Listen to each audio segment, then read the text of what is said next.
श्री स्वामी समर्थ. नमस्कार, मी नंदिनी. माझ्या यूट्यूब चॅनलवर तुमचं खूप मनापासून स्वागत करत आहे. तुमच्या मनातील सर्व चांगल्या इच्छा स्वामी महाराज पूर्ण करो ही स्वामींच्या चरणी प्रार्थना करते आणि आजच्या व्हिडिओला सुरुवात करते. तत्पूर्वी तुम्ही जर चॅनलवर नवीन असाल तर चॅनलला सबस्क्राईब करा. त्याचबरोबर शेजारचं जे बेल आयकॉनचं बटन आहे ते प्रेस करा, जेणेकरून मी जेव्हा नवीन व्हिडिओ अपलोड करेन त्याचं नोटिफिकेशन सर्वात अगोदर तुम्हाला मिळेल आणि तुम्ही एकही व्हिडिओ मिस करणार नाही. तर चला करू व्हिडिओला सुरुवात.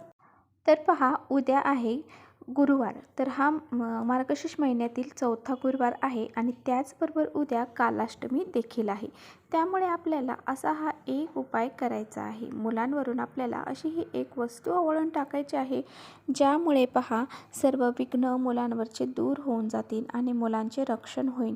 त्याचबरोबर त्यांच्या अभ्यासामध्ये, नोकरीमध्ये, व्यवसायामध्ये खूप सारी प्रगती होईल आणि त्यांच्या जीवनामध्ये कोणत्याही प्रकारचे जे संकट आहेत, अडचणी आहेत, दुःख आहेत किंवा मग त्यांच्या प्रगतीमध्ये काही अडथळे निर्माण होत असतील, ते नोकरीसाठी प्रयत्न करत आहेत त्यामध्ये काही अडथळे निर्माण होत असतील, तर ते सर्व दूर होऊन जातील. असा हा अत्यंत प्रभावशाली उपाय तुम्हाला करायचा आहे. तो कसा करायचा आहे याबद्दलच आपण व्हिडिओमध्ये जाणून घेणार आहोत. त्यामुळे व्हिडिओ कुठे स्किप न करता शेवटपर्यंत नक्की बघा, जेणेकरून तुमच्यापर्यंत योग्य ती माहिती पोहोचली जाईल. तर पहा, उद्या गुरुवार आहे आणि गुरुवारी महालक्ष्मीचे व्रत आपण सर्वजण करत असतो. त्यामुळे आपल्याला महालक्ष्मीची पण पूजा अर्चा करायची आहे आणि त्यांच्या आरती करायची आहे. जे काही आपले नित्य आपण गुरुवारची करत असतो ते सर्व करायचं आहे.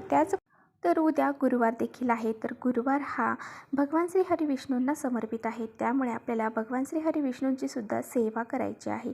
त्याचबरोबर बघा, पूजा अर्चा करायची आहे आणि जो कालाष्टमी आहे तर ती भगवान शिवशंकरांचेच एक रूप मानलं जातं आणि त्यांचीसुद्धा आपल्याला पूजा अर्चा करायची आहे. तर कालभैरवनाथ जे आहे तर ते भगवान शिवशंकरांचा एक अवतार आहे. हा उपाय जो आहे तर तो आपल्याला अगदी लहानातील लहान मुलं असेल, म्हणजे तुमचे मूल खूप 1 महिन्याचं जरी असेल तरीसुद्धा तुम्ही त्यांच्यासाठी हा उपाय करू शकता. कारण लहान मुलं कसे असतात की ते खूप चिडचिडपणा करतात. त्याचबरोबर कधीकधी त्या मुलांना नजर लागली जाते आणि त्यामुळे ते खूप सारे चिडचिडपणा करतात आणि दवाखान्यात आपण घेऊन गेलो तरीसुद्धा ते रडायचे राहत नाही. तर अशा वेळेस पहा, त्यांच्यासाठी सुद्धा तुम्ही हा उपाय करू शकता. कारण लहान मुलांना नजर ही लवकर लागली जाते. आपल्या घरामध्ये एखादी व्यक्ती येते आणि त्यामुळे त्या व्यक्तीमुळे त्या मुलांना नजर लागली जाते किंवा मग आपण एखाद्या ठिकाणी जाऊन आलेलो आहोत आणि ती जागा कशी आहे हे आपल्याला माहीत नसतं. त्यामुळे सुद्धा ते तशीच नकारात्मकता आपल्या घरामध्ये येते आणि मग ती मुलांना त्याचे काही परिणाम भोगावे लागतात. त्यामुळेच आपल्याला असा हा एक उपाय लहान मुलांसाठी सुद्धा करायचा आहे. तुमची मुलं लहानातले लहान किंवा मग मोठ्यातील मोठे, तुमची मुलं अगदी लग्न झालेले जरी असतील, कॉलेजला जाणारे जरी असतील, त्यांच्यासाठी सुद्धा तुम्ही हा उपाय करू शकता. कारण मोठे मुलांना सुद्धा नजर लागली जाते. त्यांच्या खूप सारा अभ्यास अगोदर करायचे, पण त्यांचे असं काही होतं की ते मुलं अभ्यास करणं सोडतात, ऐकत नाही. बऱ्याचशा गोष्टी हे त्यांच्या बाबतीत घडतात, वाईट संगतीला लागतात. असे बरेचसे जे काही समस्या आहेत त्यांच्या बाबतीत घडत असतात किंवा मग ते खूप सारी पदवी धारण केलेले आहेत, परंतु त्यांना व्यवसाय किंवा मग नोकरी हे प्राप्त होत नाही आहे. तर मग त्यामुळे त्यांना असे काही संकट त्यांच्या जीवनामध्ये जर येत असतील तर त्यासाठी सुद्धा तुम्ही हा उपाय करू शकता.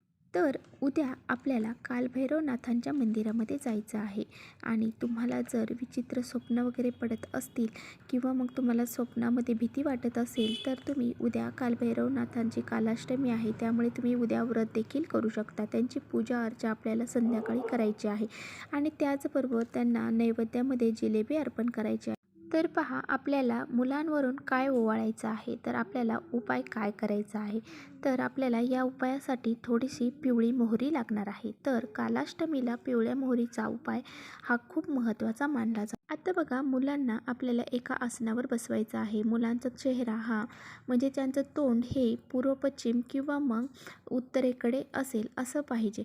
त्यांचं तोंड दक्षिणेकडे येणार नाही या दृष्टीने त्यांना बसवायचं आहे. तर बसवल्यानंतर पहा, आपल्या हातामध्ये ही पिवळी मोहरी घ्यायची आहे. आता बघा, ही पिवळी मोहरी आपल्याला हातामध्ये घ्यायची आहे आणि ती मुलांवरून आपल्याला 7 वेळा ओवाळून टाकायची आहे. आता पहा, ओवाळताना क्लॉकवाईज म्हणजे आपल्याला घड्याळाचा काटा जसा फिरतो त्याप्रमाणे 7 वेळा मुलांवरून ओवाळायची आहे.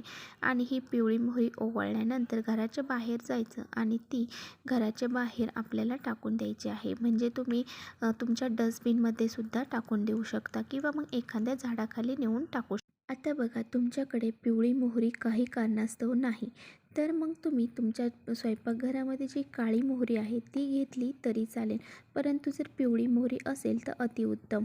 तर अशा प्रकारे आपल्याला उपाय करायचा आहे. आपल्या घरामध्ये जर मुलगा किंवा मुलगी कुणीही असू द्या, त्यांच्यावरून आपल्याला हे उतरवायचे आहे. आणि एक मुलगा असेल तर आपल्याला एकदाच मग पिवळी मोहरी घ्यायची आहे, आणि 2 मुलं असतील तर मग दोघांवरून वेगवेगळी मोहरी आपल्याला उतरवून टाकायची आहे. ही पिवळी मोहरी मुलांवरून उतरवताना पहा, आपल्याला माझ्या मुलांच्या जीवनातील इडापिडा टळू दे आणि माझ्या मुलांच्या जीवनामध्ये प्रगती होऊ दे, त्याच्या आयुष्यामध्ये कोणत्याही प्रकारचे संकट विघ्न येऊ देऊ नये, त्यांचे जे काही संकट आहेत, अडचणी आहेत, तर त्या नष्ट होऊन जाव्यात आणि त्यांची अभ्यासामध्ये नोकरीमध्ये खूप सारी प्रगती व्हावी, अशी आपल्याला इच्छा व्यक्त करायची आहे. आणि आपल्याला त्याच्यावरून ही मोहरी उतरवायची आहे. आणि अशा प्रकारे डायरेक्ट घराच्या बाहेर जायचं आहे आणि ती डस्टबिनमध्ये किंवा मग इतर कुठे झाडाखाली टाकून दिली तरी चालेल, परंतु अशा प्रकारे आपल्याला हा उपाय करायचा आहे. तर पहा, असा हा एक छोटासा उपाय आपल्याला उद्या संध्याकाळी करायचा आहे. तर इथेच थांबवते माझा व्हिडिओ आवडला असेल तर नक्की लाईक करा. चॅनलवर नवीन असाल तर चॅनलला सबस्क्राईब करा आणि असेच माहितीपूर्ण व्हिडिओ पाहण्यासाठी बेल आयकॉनलाही प्रेस करा.